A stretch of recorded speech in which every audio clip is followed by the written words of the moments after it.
Welcome back to week 2 of CBFFL's YouTube show here, East Meets West.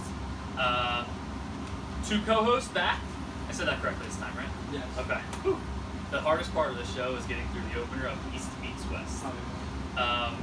Joined here to my right, owner of the Wissonoming Radskins. Gonna get that correct. I know I messed that up last year. Matt, to my left, frequent former host of the show. Globo Jim Purple Cobras, how we feeling today? I appreciate your intro for me. I feel maybe a little disrespect on that direction. Yeah, it was good to be back. I walked in the door today, excited to get back to everybody, and then I found out my chair was taken away from me, and that was not exciting. I'm contractually obligated to be here right now, so that's why I'm here. I'm not happy about it, but the show must go on, and that's what we're going to do. So thank you for the warm introduction. Of course, yeah, we are men of the people, so We're a one-man crew here. Yeah, we're men of the people, so whatever you guys want, we know you need a show. So although a bit of a demotion, Jake, of course, still shows up, as we expect, here to for you be here for the people. Exciting show on the docket for us today. We're going to try a few new things out for you at home. Starting off with our first ever league segment. We're going to break things down a little differently. We're going to go into a CBFFL news drop, or C Blocks drops. We're going to start to kick it off. Love to hear feedback on the name. If you guys think of anything new, put it in the comments below. Smash that like button. Yeah, also smash the like and subscribe button. And the subscribe. It means a lot. C Blocks Drops is going to be where we bring you all of the news from our league, CBFFL, that you've heard. Basically, 99% of our show be about the banners behind me here over the last couple of shows, actually even dating back all through last year.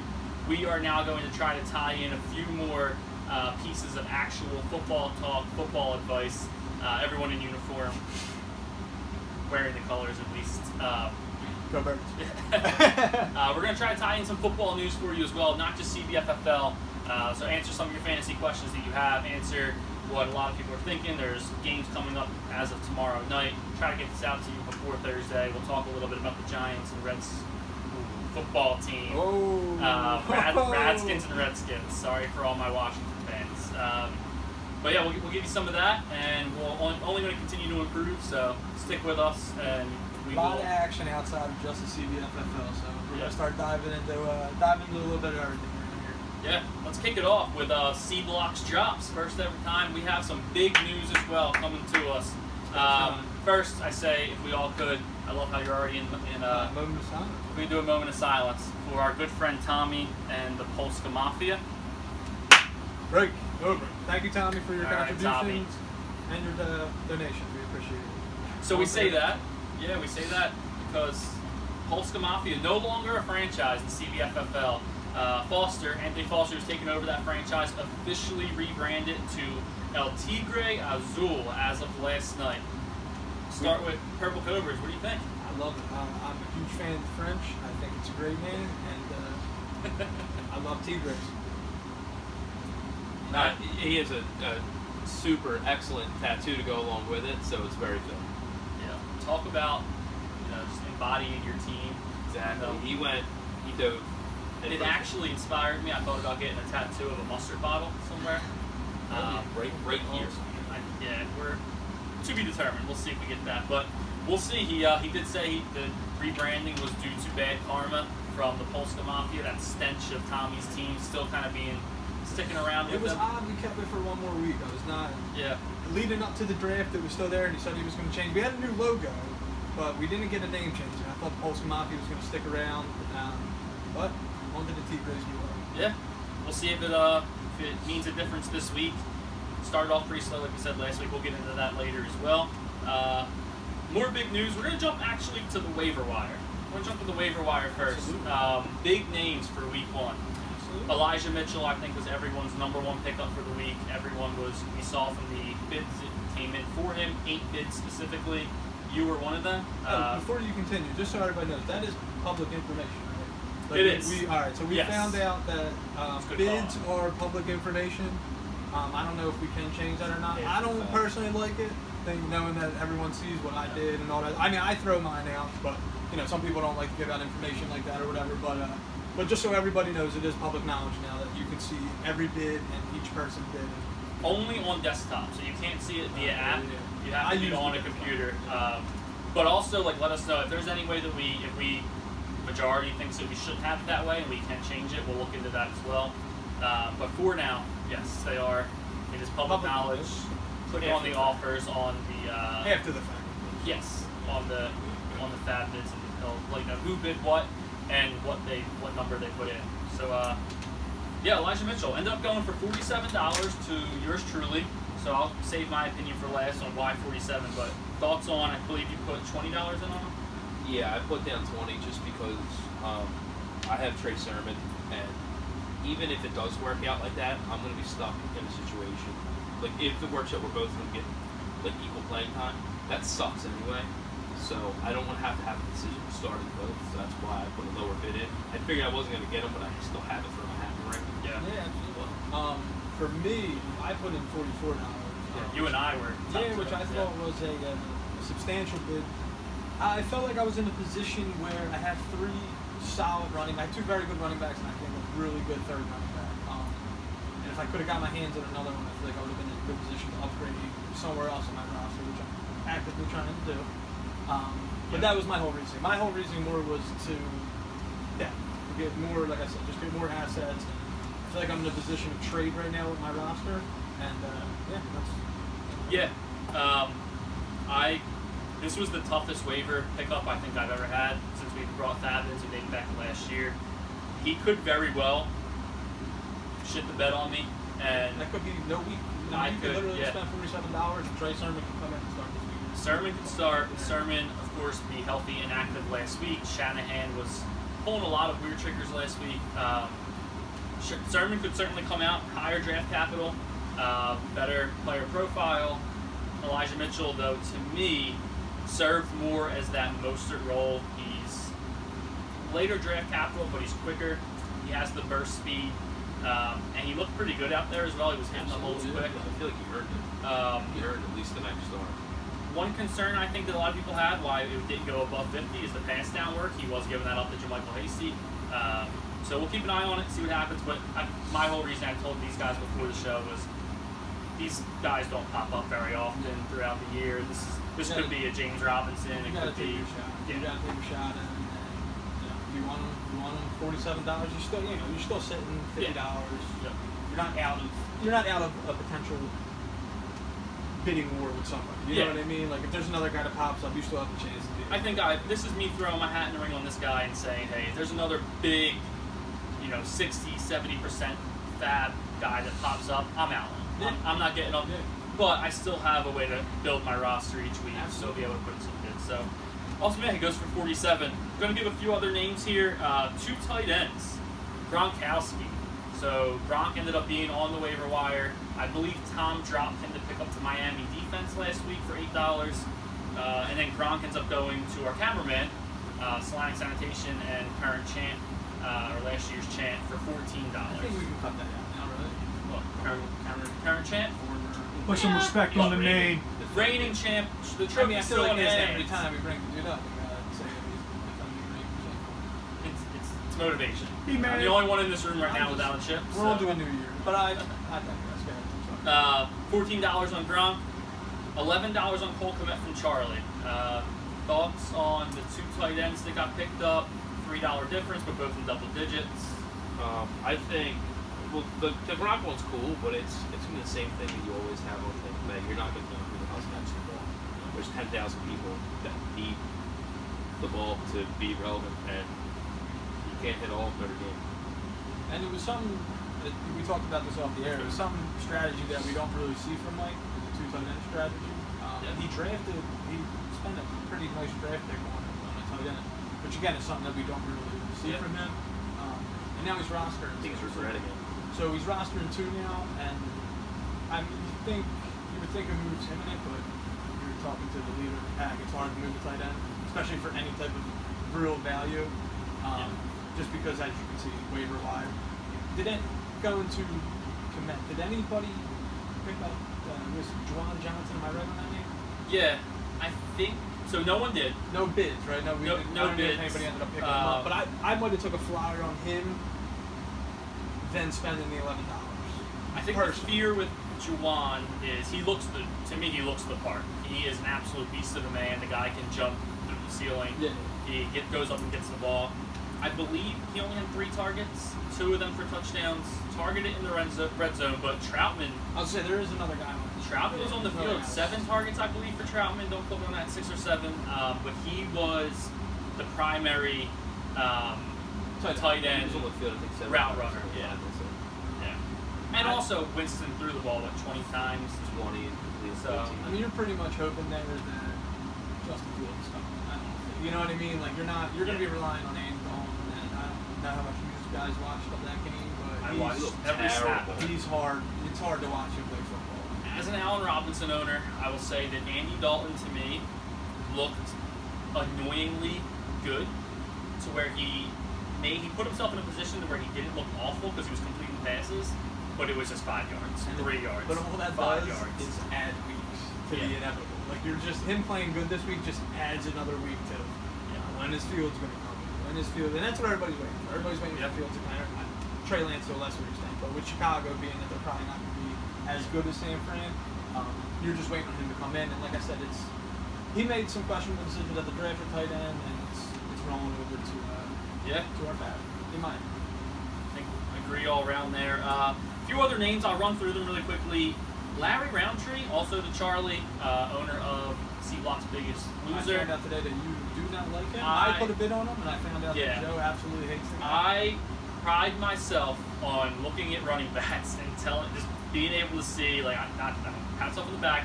Chris Carson coming out of college, I was like, this guy, it wasn't a high draft capital, but this dude can run.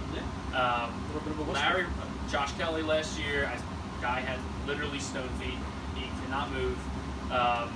Larry Roundtree to me he overtook Josh Kelly for third in my opinion. I think Jackson's still a little beat up. I know Roundtree got all of the carries that Jackson typically gets. I don't want anyone in that backfield except Boston Eckler. He can prove me wrong. I just think he's not a. See, that one I could justify a little more for Charlie, being as the position that he is at running back. You know, you got to load up if you're him. You got to Take get that. flyers. You got to get that second guy. You know what I mean? Like he's hoping Austin Eckler Well, gets hurt. Interesting That's- part, yeah. not to spend too much time on Roundtree, but interesting thing is the 2 teams that I thought needed a running back the most were Charlie and Alex. Neither one of them put in for Elijah Mitchell. That could just be they realize it's going to be too high. Why even throw the bid in? Well, Charlie also had that last year where he put a huge bid in right away for a guy that he played never. Yeah, Yeah, so I bid him in the ass. You know what I mean? Yeah, Gives so you a he little might bit of a have been cold scared feet about there. doing that again. scared money don't make no money, man. That is true. That is true. Zach Pascal went for $5 That to was a big Jose. But Jose made a couple nice little moves there. That Hasty. Michael Hasty yeah, that was a nice little Hasty pick, for yeah. 4, yeah. And then Matt, the only other guy I had a bid on this week was Tim Patrick. I had $1 on him. And he has been getting hyped up ever since. He that went for injury. 3. I think his skill set. He's that guy that even last year you saw, like, he would come in when there was an injury and he would just get targeted and target it. And he's never, like, his name's Tim Patrick. No one knows who he is. And yeah, I think with Judy going down, he fits the Bridgewater play style more than Sutton does. Yeah. So Yeah, it was a nice little pickup for see how that plays. Yeah. Anyone that we are surprised didn't get picked up. I kind of want to list off a few names. I'm going to go to receiver. I think most of the running backs at this point, you're just taking a flyer on a backup. Well, before you go on the names, I made a move right after waivers to pick up Cordell Patterson. Okay. Just to pick up, you know, again, just to have a second running back on a team that, God forbid, somebody gets hurt, he catches the ball. Not that it's a major pickup, but that was when I was not surprised that he was still out there. But Yeah, I honestly had a $0 bid on him, and then I was like, I wanted. I thought for sure I was landing Tim Patrick, or I actually had. I lied. I had one more $0 bid in for Aguilar, who I was going to bring up as well, but I had Russell Gage as my drop for him, so it went through with Mitchell, so I didn't get him. But yeah, Mike also made a really good move, I think, picking up the Arizona defense to stream this week, and then before doing that, getting Jeff Wilson in his IR. he did that after. Touchdown machine when he's in the in the lineup. I think if you could wait it out and he doesn't have to use that IR spot for someone else, if his team stays healthy, I think it's a great move. Yeah, just another Sanford in the backfield. All right, just really quickly, I'll throw out 3 or 4 receiver names. You tell me who you think's going to have the best and rest of season. If you had to take a flyer, Sammy Watkins, Emmanuel Sanders, Darnell Mooney, AJ Green. All would be, I think, pretty much locked into their number 2 role. They're both starting in 2 receiver sets, or all starting in 2 receiver sets. So Watkins, Sanders, Mooney, and AJ Green. I would go to Emmanuel Sanders. Really? Yeah. I would go Sammy Watkins. A Mooney would be my favorite out of that, but again, we just touched on that offense. I kind of want no parts of that, except for obviously the running back. But I would want no parts of that as much as I like him. I would say Sammy Watkins. I think Sammy Watkins probably has. Emmanuel Sanders would be the same way, but he's a little older. He probably has the most explosiveness out of all of them and the most big play ability, I would say. Yeah. And he showed a little bit at the other night. Lamar looked like he was throwing the ball a little bit more. At least I thought he was throwing the ball, though. The ball was going a little bit more downfield, not as much to the tight end, of course, but he looked like he was getting the ball downfield a little bit more.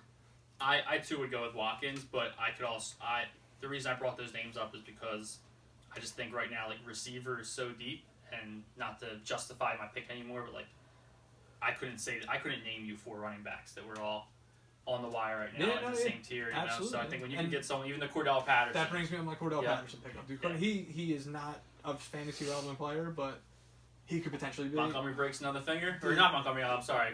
Mike Davis. Who's in Atlanta now? Mike Davis. If Mike Davis goes down, he's at least for the next week. He's the lead ball carrier. You know what I mean? That gives me a week of, and that maybe gives me some trade bait, anything. Wide receiver eligibility in some formats as well. Not in ESPN, which is the platform we use. Yeah, Yahoo usually. Some, interesting little slide in there. Yeah, he is a receiver that's he plays every role. Yeah.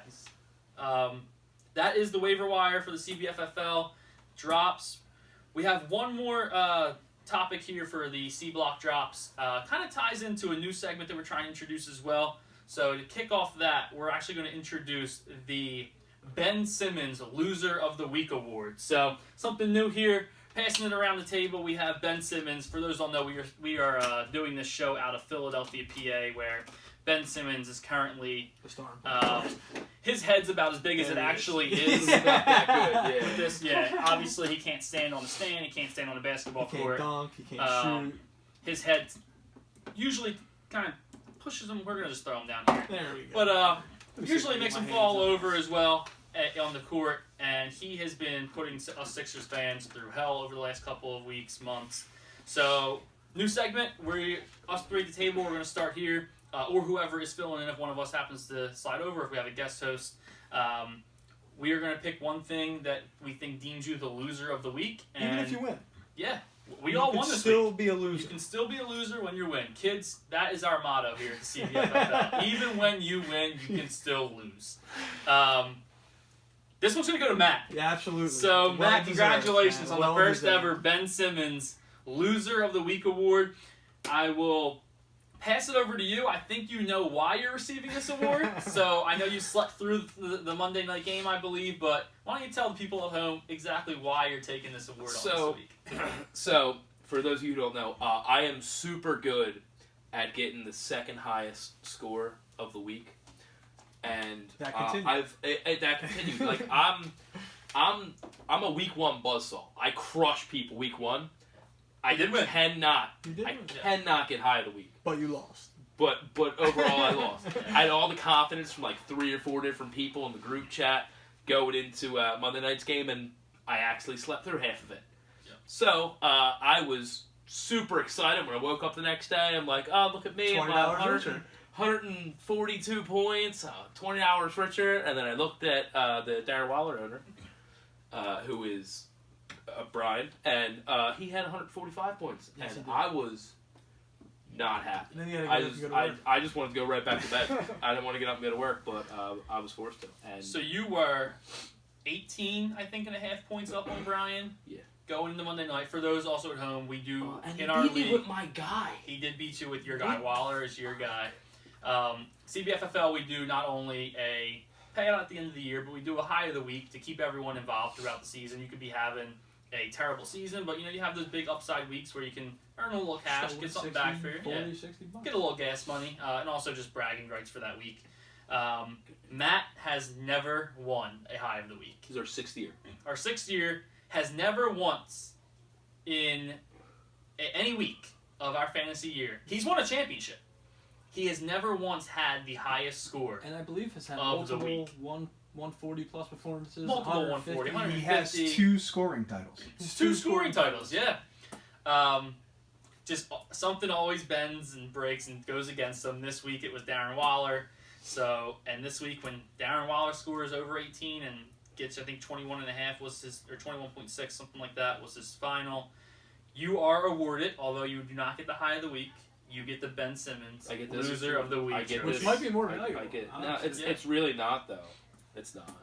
I think I don't wanna Darren look Moore at it. will tell you the same thing. It's really not that valuable. Another thing to keep track of as well here at the CBFFL. We'll keep track of who has the most Ben Simmons loser of the week. I might win that. I might win that. Matt's lead dog on that one. So Yeah. All right, awesome. Well, congratulations, Matt. Congratulations. Hope you guys enjoyed the new segment. What we're going to do now, I'm going to do a quick rundown of week 1 just to give those at home a look in on what happened with the CBFFL. 12 team league, 6 games.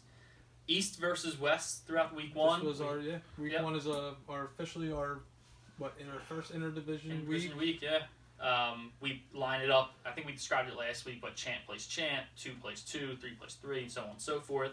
East went 4-2. Yes, they did. Last year the East did not. I think the West got the best of Yeah, the I East. think you did handle us last year. Actually, I think you went They undefeated. beat against us. I us. did, by, yeah. They beat us by like. You guys 4 threw or me the 5 bottom of the points. barrel last year. Yeah. But You played me last year, you dick. did I? No, I didn't. Yeah. Nah. Well, whatever. Bottom of the barrel again. You're the Ben Simmons loser of the week. So we had Brian beat Jose to go to 1-0. Matt beat Brock. You beat Alex. Tom beat Foster. Excuse me. The only 2 to win out of the West were the champ Mike and myself. Anything surprise you from this week? Any of the Yeah, Tom games? won a game. Tom won a game. That he did. Surprise? No, I think in my eyes, I think at least our division played out exactly how I thought the draft played out. Yeah. Like High scoring games this week. I thought the teams that won are the good teams this year in the East, and I think the teams that lost will be our bottom team. Yeah, very well could be. Average on the week was 114 points. I remember back in the days, I know we've had some scoring changes, but 100 points got you a win. Dude, if you used to crack 100 points in our Yeah. league, that was like, holy shit. Yeah. You had a fantastic week. We're now, of course, going to decimal. Before we were a standard Yeah. league, now it's decimal. Time change, inflation. FPR, yeah, so 113.89 is the official average of week 1. Do you think it stays like that throughout the rest of the year, or are we just seeing more scoring in the NFL now? Is it higher? No, I think it's your typical. It's still hot. Defense still is, summer. defense Yeah. has got Bill to settle Belichick's back in. Bill Belichick's classic. The first 4 weeks are basically preseason.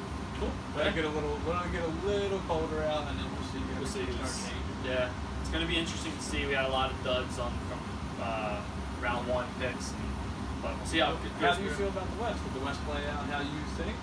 I mean, Jose scored a little over 100. Alex ended up putting 106, which is that's a respectable score. Yeah, Brock was the only one under 100. Foster 103. I think the West had a more of a week that you can expect week in, week out. I think the East just went off this week. Yeah, so, I kind of agree, but again, projections don't really mean anything. But if you look at the projections, it's kind of the same way. Like you guys are all kind of bunched together between 104, maybe like 110. That's what I'm saying. Like 104, They're right around 110. the Yeah. And then We crept way above I it. think way we're below all a little we're up Yeah. a little bit. Like I think Tom's 112, I'm 114, 110. I think Rise 112, something like that. I think we're all. Yeah. I think we're all up there a little bit On as the far second as. page, yeah. We'll see how it plays out. Could very well be the East just. I think 4 of the teams have very stellar teams and are all ready to compete to make the playoffs. You know what that means? One's going to be outside looking in. I Tom texted me the other day talking about all this change. And I looked at the standings. I said, well, if the playoffs started today, you would still be on the outside looking in. So really nothing changed. Cool. That is a quick recap. Anything else from week 1 that we wanted to touch on, trying to not go too much into the games? We want to kick it over. Christian McCaffrey didn't score a touchdown. I believe it was the running back on. Yeah, so CMC is CMC's playing football again, and he's back to being CMC. So it'd be nice to have him this year. But, Yeah. No, I think, is there anybody who is like a high scorer?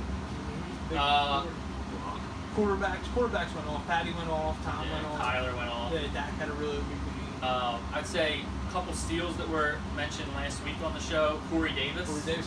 Corey Davis did is absolutely nothing as an offensive unit, Bad. and Corey Davis had a really good game. He still had A really good game.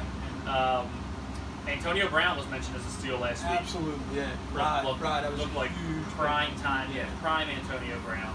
That could be a game changer for them. Again, like I said, there's a couple teams in the division that are just poised and they have really, really solid rosters. Usually someone messes that up with a trade here and there, you know what I mean? Or a wrong start, stuff like that. But yeah, I think we're pretty poised to have fun. Yeah, I agree. I think there's a clear tier already breaking with rosters, so see if it pans out that way. My thoughts now are we go into week 2's games, we give them a little bit of a breakdown, and then after that we will jump in. I know I mentioned we're going to start giving you more NFL news. This week is going to exactly kick that off, but at the end we do want to do a Thursday night breakdown for you. Tell you guys at home what we think about Thursday night, who you should be starting, who you should maybe put on your bench, and I'll tell you from my perspective, there's a big name that you might want to think about starting, or think about benching, excuse me. So let's go in. Just going to go down the line here. First on the list is my game. So I'm going to be playing Alex this week. Alex has just suffered from quite a few injuries. Gus Edwards went down on his IR currently. Raheem Mostert also was his RB2. He went down. It's a Josh Jacobs. Who knows what's going on with that toe? Unfortunately, he did the right thing. So he went 2 wide receivers to begin. He took Diggs and Hopkins, which ended up, it was 2 really good picks. And then he saved himself. He went 4 running backs after that. Unfortunately, Mostert's on the IR. And now we got this Jacobs with, I believe it was a turf toe, sick, a lot going on with him. But yeah, and then he picked up Mark Ingram, which I think he had 26 carries. 26 carries. I think that might be the only winning game script for Houston the entire year. They were up big really early. I will say there was a heavy debate on in the draft who's the starter, Philip Lindsay or Mark Ingram. I think it's official now. Mark Ingram's the starter. Same thing with the in Buffalo. I mean, he has Singletary, who Zach Moss got healthy scratch. Yeah. Very interesting. Not that they run the ball that much. Anyway. But I mean, it's better to have Zach Moss in street clothes or have him sitting on the bench. You know what I mean? Like, I read somewhere one of the beat writers out of Buffalo, I believe, mentioned that Matt Breida was looking just better than Zach Moss. That's why they did that. And Matt Breida suited up, and if you want to suit up, you got to be better than the guy in front of you. And Zach Moss, it seems like a really bad opportunity to get launched into for Zach Moss. I think he does have talent, but Buffalo, I don't want anyone in that backfield. Yeah, I don't want to touch that backfield. So right now, 109 to 89 the projections. So I'm looking at his roster right now. He has Gesicki, I believe, I played him last week. Yeah, and he got him a big goose egg last week. He killed him. So he has Goddard on the bench. I would think. Hurts is hurt. Yeah, I would think he puts Goddard in there. Davis right now on the flex. You figure he moves Davis up where Mostert's spot is. So then we'll have his decision, right? You got Singletary and Williams for that flex spot. Or Ingram. Or Ingram. Right, or Ingram. So you got 3 players you can potentially play there. Looking at his matchups, I don't think it's going to be another good week for Alex. I think we're going to have another. I shouldn't say not a good week. He put up 106 points, but yeah, I think it not looking good. Back, got a pretty tough matchup with the Chargers in LA. That's why definitely. Yeah, It sounds like you're taking me to take out. I don't want to jump into that. I figured that would be the end of our show. I figure we'll do the. Want to do them now? Yeah, do Thursday night breakdown next. Okay, cool. Yeah. If we're gonna do it that way, yeah, I would take Joe this week. I would take both sides of the bond to beat Alexander's race. Yeah, I'd take Joe this week as well too, just because Alex has to get his ducks in a row before he starts doing anything outstanding.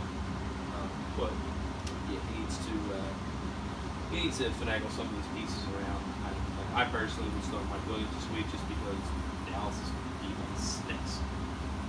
Yeah, I mean, you're going to have a clear advantage position-wise, like looking at the breakdown here. So, yeah, I would say I'll definitely take both sides of the ball this week. Yeah, for everything that they mentioned, I'm also going to go with myself. I think my team's just more well-rounded. His team is relying on a huge upside game from one of the receivers, which very well could happen. I just don't think the rest of his roster is going to be able to keep pace with mine. I think Zeke gets back on track this week. Surprised I didn't get as many trade offers as I thought I would for Zeke. It started in the early of the week, and then didn't really hear much after that. I thought people would be reaching out and trying to trade for him, but glad they didn't, because I didn't have to turn many people down. Turn a few. But yeah, so me across the board. We're gonna go to the next game here: Foster versus Jose. So the debut of the El Tigre Azul versus the Jose Hooligans. Is that how he pronounces it? The Jose. He spells it differently. Yeah, I think it's his name. I think it's a long name. Jose Hooligans. This one, I think we saw one team rebrand and get a win. I think El Tigre Azul brings it home. I think Christian McCaffrey is going to be just too much.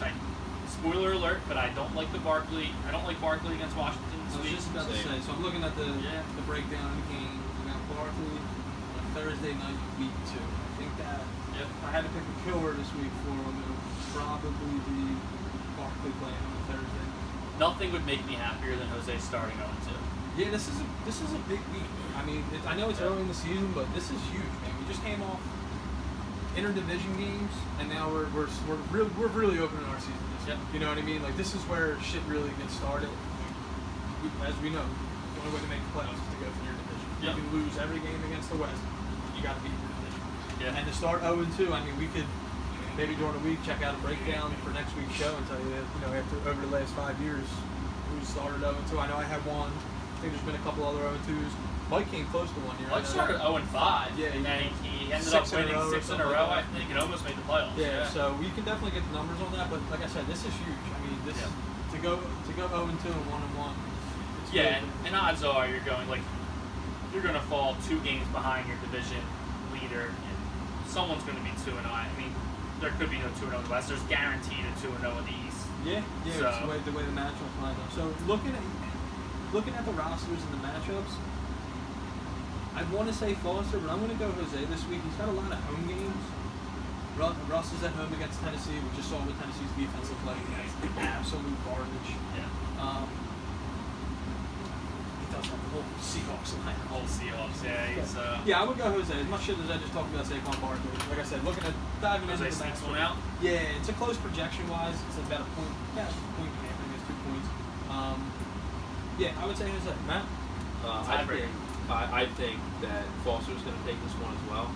I think Saquon this week it's just going to be miserable for him. I think that Calvin Ridley didn't do great last week, and that I don't think the Eagles defense is anything to write home about. They're a mystery, I know that. Yeah, and one of 2 teams to not let up a touchdown. Yeah, they're a complete mystery. Tampa's defense is better. So, and plus, he's got Kittle against the Eagles. He likes to crush us every time he plays, and Christian McCaffrey just scores points. Yeah, he does. I mean, it's probably all going to hinge on Kenyon, depending upon how Josh Jacobs is. If Josh Jacobs is too banged up, but Kenyon Drake might be his deciding factor. But I think that Foster will be. Maybe just think of something else too. Foster also did not put in a bid for Elijah Mitchell, and if I'm Foster, you pick up Elijah Mitchell there. I mean, I guess he has Kittle, but still, that's someone I'm willing to start both. If you get him on your roster, Again, they don't mean much, but dude, if he gets him on his roster, projections are shooting up to over 110, around 110. And you're locking in like, I mean, it would be tough for me to see Elijah Mitchell fall out of at least an RB3. Yeah. Low end RB2. You get just the way they value him and McCaffrey. Like McCaffrey is basically a player and a half in himself. Very interesting. America, the past 2 games, we had. I don't have rosters in front of me. But give me who's playing Jose Foster? Give me Foster. Playing Jose. I'm playing out. Alex. And you. Me and Foster. Yeah. Good choice. Speaking of America, we're going to go to his game next. Is going to be Mike 1-0 versus the Brock football team 0-1. Start on the right here. Oh, with me? Yeah. I think that Mike is going to take this one.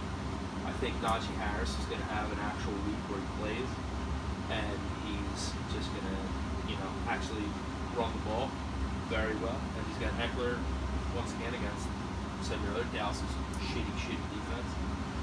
And I just don't think Brock has as good of a team. Yeah. Overall.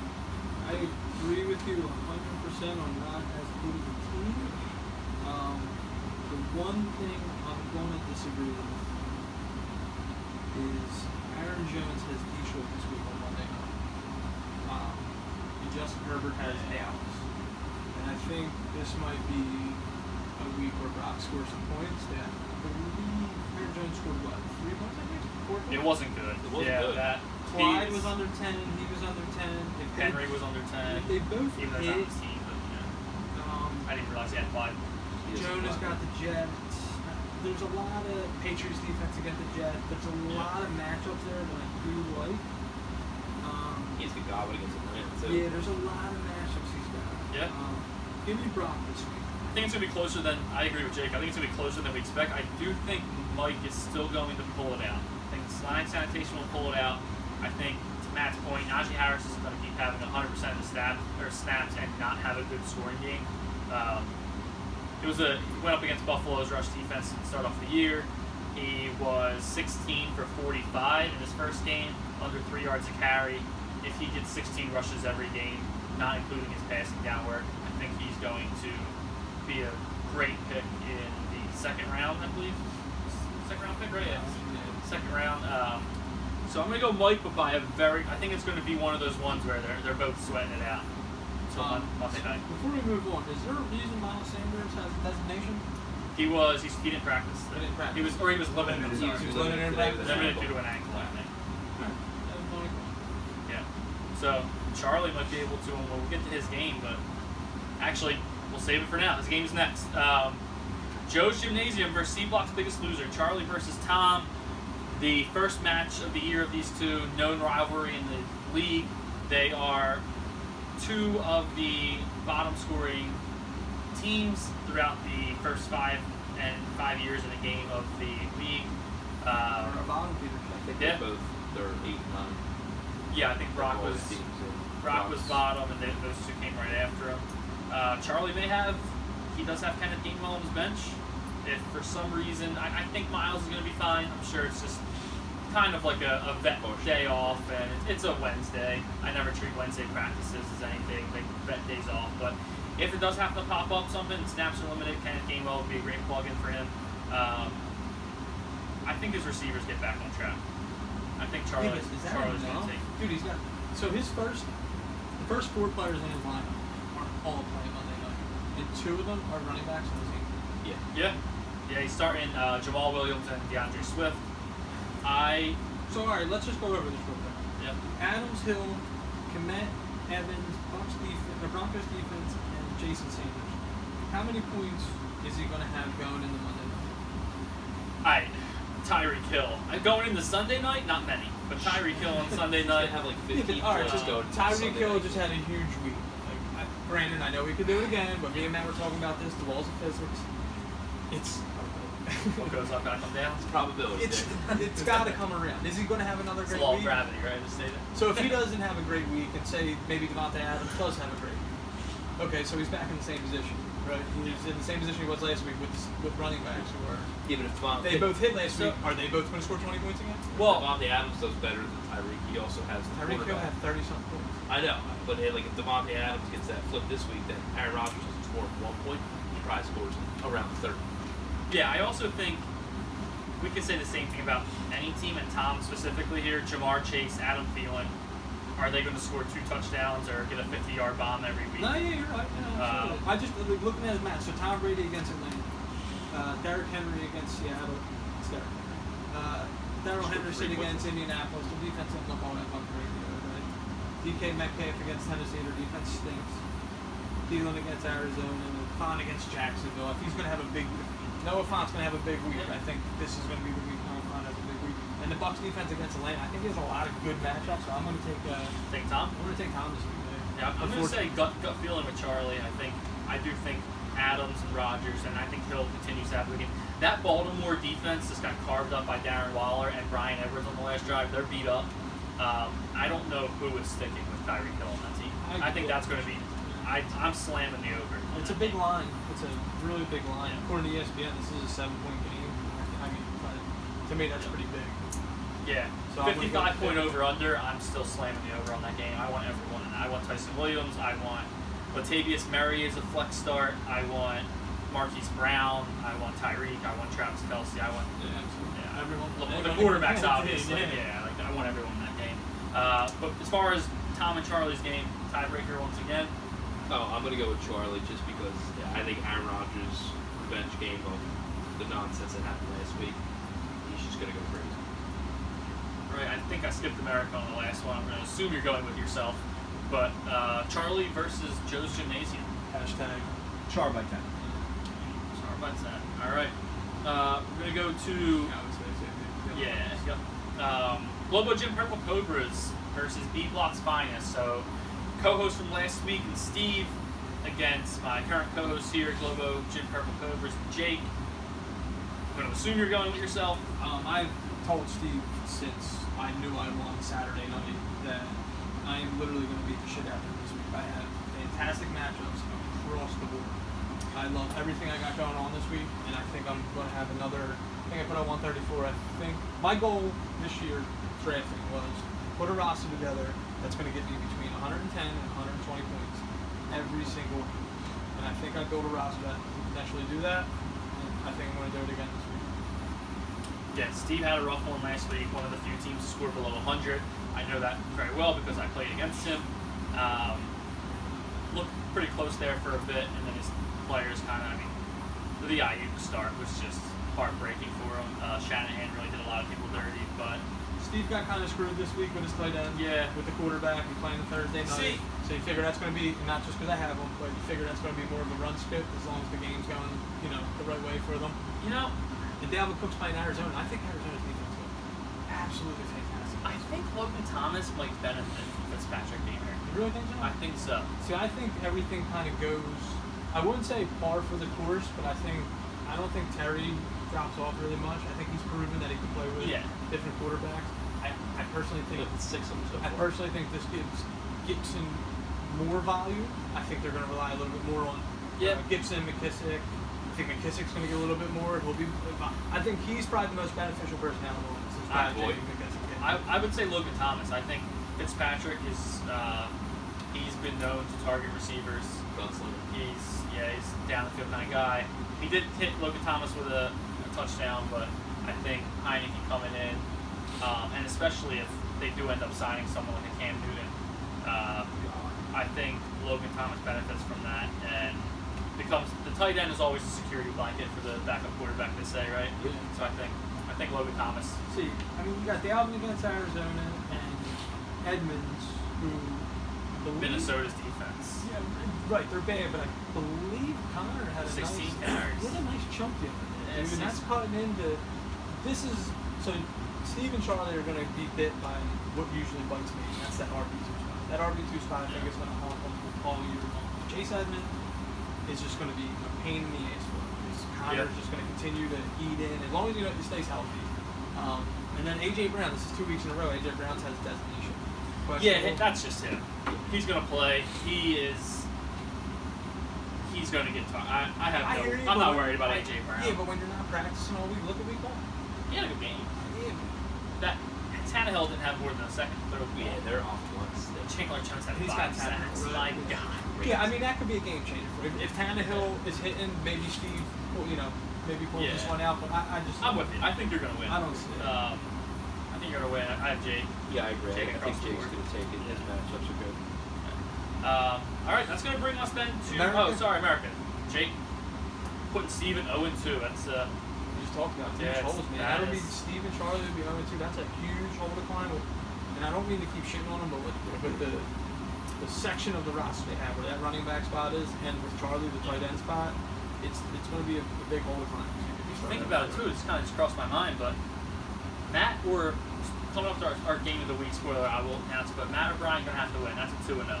If you and Tom both win, that's 3 2-0s and 2 0-2s. Yeah, and then you Tough. add in the points, like we just said. I got good matchups. Yeah. I mean, your wins are one thing. The points is really what can start getting. Like if you start getting too far behind in points early in the season, you're not only are you playing catch up with wins, you're playing catch up that you have to hope you outscore these people who are already putting up 120, 130. Bright side, we have an extra game of football this year. Try to catch There's back up. 13 more. Yep. It's the one thing to look forward to. Just mentioned it, but the CBFFL game of the week, the Wisconsin Redskins coming off a almost perfect week, as we mentioned. Keep rubbing This that couldn't in. have worked out perfectly. Versus the man that took your high of the week in Shirts Off Pants Down, owned by Brian. Projections very His close. brother. His own brother, yes. Don't ask. Team's very close. I'm going to go out and assume you're taking yourself. So here. give a little backstory, Any insight on? Even so, we do obviously do other leagues together. Run your story. I believe you have Waller. Oh, and it's the great. other- I got Waller and somebody else. I got Waller and Antonio Brown. on your Are team in both another on my league. team in another league, and You're I'm playing playing against them in the Brian CBFFL. in that other league, and it's a nightmare because last time we had this exact same situation, he beat me in both of them. But I'm gonna redeem myself this week. So are you set? Before I look at your game, is your roster in? Like, are you? Yeah, that's my starting your team. roster for the That's week? my roster. Yeah, Go ahead. You're gonna take yourself. Yeah. Oh yeah. I'm gonna go ahead and take myself. Although I think after you just told me Brian's gonna beat the I shit think- out of her. No. Well, he's better matchups than I do. But I'm just coming for redemption. I hope I beat him by 2.8 or whatever he beat me by. Just so I can make it back up. I'll give you some time on my left here. I am. I'm gonna go Brian. Sorry. I assume so. Like His his matchups are matchups, excellent. yeah, Mine are not. Yeah, I mean, you got Nick Chubb against Houston. You got Yes. Melvin Gordon against Jacksonville. Okay. Terry McLaurin against the Giants. Robert Woods against Indianapolis. Travis Kelce. Your matchups aren't bad. You yeah. got really No, good they're not matchups. bad. His are just great. Steelers defense that's against the the problem. Raiders. I just think Brian has I need the. Steelers defense shut down there a while. And then- that's all I need to do. What do they do this week? That could be the key to your week right there. Could be. It could come down to a Murray versus Hurts. Yeah. God, Scott Dennis so good. Yeah. He's Yeah. gonna kill that. I'm gonna go Brian. So Lamar's got Carolina. Yeah, shut up. Split. All right, He's get got over it. Cincinnati. I'm still picking myself, but he's gonna crush me. Yeah, unfortunately, I'm gonna have to go with the slight favor in this one. I'm gonna go with Brian moving to 2-0. Interesting thing to look at from Brian's team. Robbie Anderson 1 target last week, I believe. You got fortunate. Very fortunate. Oh, sorry, 3 targets. Three One targets. reception. That's One like very 51 fortunate. yard. 150 something yard touchdown. Not that made or break his week last week, but Yes. that's something that could potentially make or break. Because if that 50-yard catch doesn't go for a touchdown, that 6 points can maybe screw him this week. Yeah. Matt should give him a little bit more. I of a guess- tougher game. Nervous for Robbie Anderson? Are you? Yeah.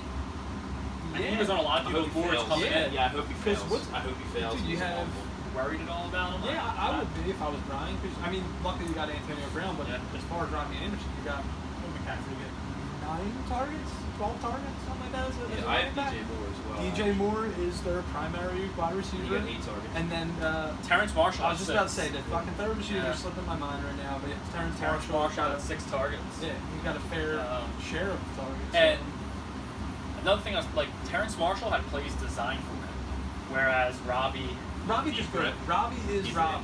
It's Robbie with the Jets. Yeah. It's Robbie with Carolina.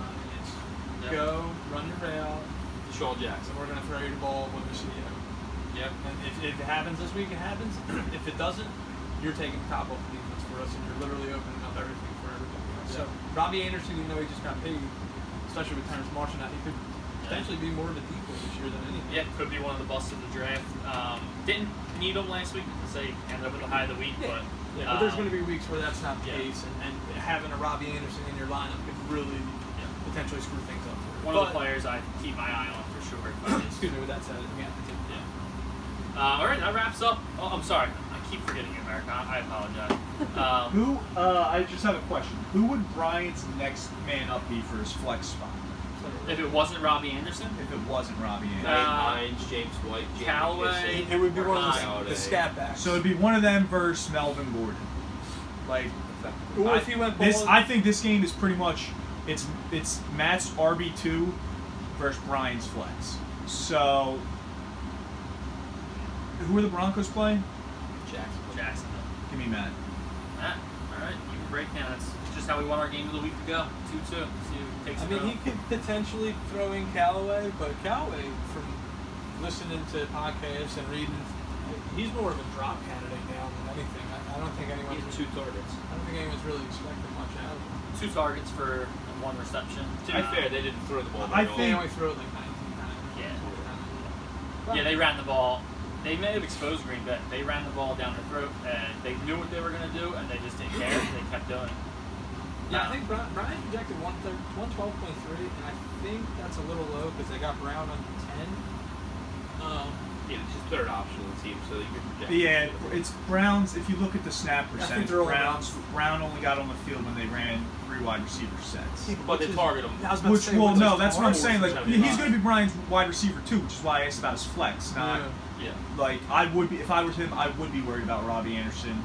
Absolutely. I think they like I wrote down on the thing that they were the game of the week. I think this is going to be incredibly close. Yeah, I this think- is. I think the margin of how much Brian outscored Matt last week is probably looking at a similar play out for the result Possible of this game of the year candidate? Yeah, Right off the yeah. bat? I think these Early two. candidate, I think early these two candidate, we're going to have game of the another year. showdown later, and This it's is- going to be just as electric. And this is what I was talking about, dude. We got some really well built rosters right now in this league. Yeah. And this injuries and shit haven't kicked in, but this is going to be a good matchup. This is going to be a very good matchup. All right, that does conclude our CBFFL Week 2 look ahead.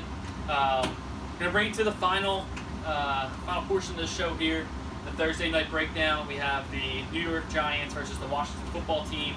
Washington is a -3 favorite at home, so basically a split here. Over under a 40.5. Vegas doesn't expect this game to be a high-scoring one. A lot of running, a lot of defense. Start from the Giants side. Saquon Barkley. Let's jump right into it. He's a must start, but I would be very weary of him this week, potentially ruining the game. Can we go through some names? And I'll give you Saquon Barkley or For this week? yeah. Saquon Barkley or Elijah Mitchell. Saquon Barkley or Tyson Williams. Tyson Williams. Saquon or Chase Edmonds.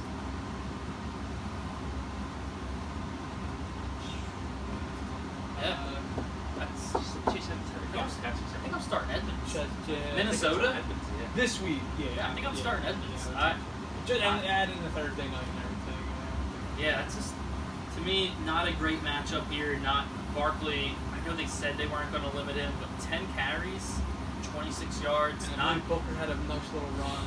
He played pretty Yeah. sufficiently from that. He's going up against an incredible Front. defense. Yeah, I think And it's he's good. still I think backed this. up. Continue what you're doing, then we can dive into other players. No, yeah, I was like, if I can get, I know, now looking at Jose's roster, I don't think he can get him out of his lineup, but like, Barkley's expectation for me is He was off my board. RB. Off my board as far as the first round. He looked like a ceiling of a low RB2 this week. That might be a year-long thing. You think so? Yeah. I mean, it's a short week. They should run the ball Yeah. more, but like, if it's a short week and he's still hurt. And But you're not when respecting their pass game. You're When not these so. teams nowadays say that they're going to limit a guy, they really limit a guy. Yeah. They don't play around with that stuff. Yeah, so it sounds like we're all in agreement here on the Barkley train. Start him, but you're starting him because you have to. Yeah, don't He's expect your much. first. I agree. We'll look at receivers. Kenny Galladay came in, got the money, right? He played in the game. 6 targets, 4 receptions for 64 yards. Not a bad game by any means, but you're playing Kenny Galladay, and that was your final result. I think you're disappointed. yeah, majority of the targets went to Sterling Shepard, who is still out on the wire. Yeah, but we know how Sterling Shepard. Yeah. That's Sterling Shepard. He is what he is. Shepard. Yeah, Now rocking, I believe, the number 3, which I am 100% with Brady. This is the I dumbest. hate it. This is the dumbest change It's football so has ever stupid. had. Yeah, It's so stupid. I believe James Conner ran the ball. I have James Conner on my bench, and I thought he was a linebacker. I thought he was a college linebacker. I think he Yep. does. I've seen plenty of people. I have no idea who they were. People Yep. who started running and numbers are stupid. Yeah. But as far as Galladay, Let's Galladay, Shepard, and Darius Slade. So- Any of them you're starting? so Steve has that decision right now. Can you bring Steve's wide receivers up? Yeah. He's looking at pretty much Ayuk first, Galladay. Overall, when I start or Kenny Fournette. Galladay this week, He actually has Jacoby Myers in it's a He flex. does have flex, Yes. right? Yes. Would I want to start Kenny Galladay this week? No. If I'm in Steve's position, would I start Kenny Galladay this week? Probably still no. Probably starting Jacoby Myers. I'm sorry. With the Jacoby Myers matchup, against the Jets. yeah, with the matchup, Ayuk's another wait and see. I'm not starting him this week. But yeah, I would probably go with Myers this week. So Kenny Galladay would be on my bench. Shepard, no, Yeah. he's on the wire for a reason. And then Darius Slade. Slayton is another. Yeah, he's another no for me. And Ingram's still out, so Out there. Thank you. Agreed. No, I think you can start. I know Shepard's on the wire. I don't have the I thought roster about space picking for him him. up. I think you can start him in the flex and expect wide receiver 3 potential. I mean, he gets in the end zone. You know, you got to gain, I but thought about picking him up. But again, I didn't have any time. yeah. I have The offensive line stinks. I have 2 Shepherds basically on my bench already. I have Yeah. injury and block. Like, You're taking a flyer. I don't on need him. another. Yeah, you're taking a wide flyer on receiver. him. Hopefully he Yeah, I'd hits. rather pick a better matchup. Are there any Giants you're starting? No, and I think me Zero. personally, no, and I think that's pretty much telling of how we think this game's going to I'm starting Saquon if I drafted him and I don't have A a good stacked option. running back core. If I don't have if I didn't go Saquon running back, and I'm not starting like a Chris Carson and like a Joe Mixon maybe outside that, I'm starting Saquon. Yeah. I'm not liking it. I'm probably But- playing higher upside guys with him. With But- Saquon, you probably don't have them because you're Yeah. probably, if anything, you're going running back, and most of us usually go wide receiver. next. I mean, some of us take 3 running backs, but more or less you're taking the wide receiver next, so your running back spot's usually a little. If I'm Jose, I'm starting Oh Saquon. yeah, I guess all is right. what I'm Well, getting at. let's go to what do you guys think about the Washington players? I'm plugging their defense in and expecting a big week. I know we haven't talked much about defense, but Me and Matt were talking about this on the way over. Daniel Jones is a turnover machine. yeah. I absolutely love my defense on a short week this week at home, and I love Antonio Gibson. I think Antonio Gibson is going to have a monster week Yeah. this week. I think Logan Thomas is okay. I think we'll be okay. I think he's I would a still- startable tight end. Terry's still a plug and play. Terry's locked and Yeah, loaded. he's He's still an a every plug week and play. starter. I don't even think about it. You're waiting for Curtis to come back. I doubt he's playing. Yeah. What do you think about Heineke or Diami Brown? I'm not starting either. Yeah, I'm off Heineke. I think there's better options out there. Yeah, I think we have. Donnie Brown to me is more of a stash if you have a larger bench and you're in one of those deeper league. No, I'm 100% in on the Redskins tomorrow. Or Washington football team. Yeah. I'm 100% in on them tomorrow. I love their matchup. The Giants are the Giants. I think they stink. And like I said, I think their defense. I'm expecting the turnovers, sacks tomorrow. Hopefully a touchdown. That would be It's gonna really be nice. super dumb game. Yeah, But I'm real but, dumb. but when it comes to fantasy, it's all fun. It could be 0-0 if you've got players playing. It's Yeah. Yeah, it's just stressful. So we're firing up Gibson, we're firing up Scary Terry, and we are firing up the defense. And We're all Logan in. Thomas is if you need to play him, you play him. He's probably a starting tight end in your league. If you start him, I don't know if you expect, like you said, a tight end one performance on that. You want a touchdown. If he gets a touchdown, Yeah. Good week. you're having a good Um, week.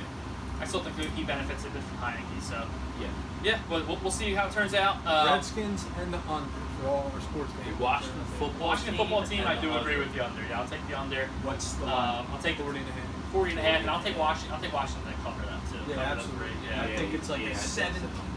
17-7 game Yeah. or 17-10, something like that. Yep. Yeah. That's No, you're fine. I can't. Well, lucky for you, that wraps up the Thursday night breakdown. We're not going to go into the Sunday games just as of yet, but we are working on behind the scenes trying to incorporate that into the show for you guys. Again, mentioned do some more NFL news. We'll be bringing on the show. If you have any ideas, as we mentioned at the beginning of the show, like, comment, subscribe below. Any final words? Week 2, get ready to kick it off. No, this was fun. I think we had a really good show. This might have been our smoothest show the three of us have done. Yeah. I thoroughly enjoyed this one. I like the new format. I like what we're implementing here. Hopefully next week we got a little bit more for you guys. But yeah, other than that, no, this was fun. Yeah, I think ultimately, like I said, let us know what you guys want, and we're ready to sign out. Ready to kick off week 2. Catch you guys next week.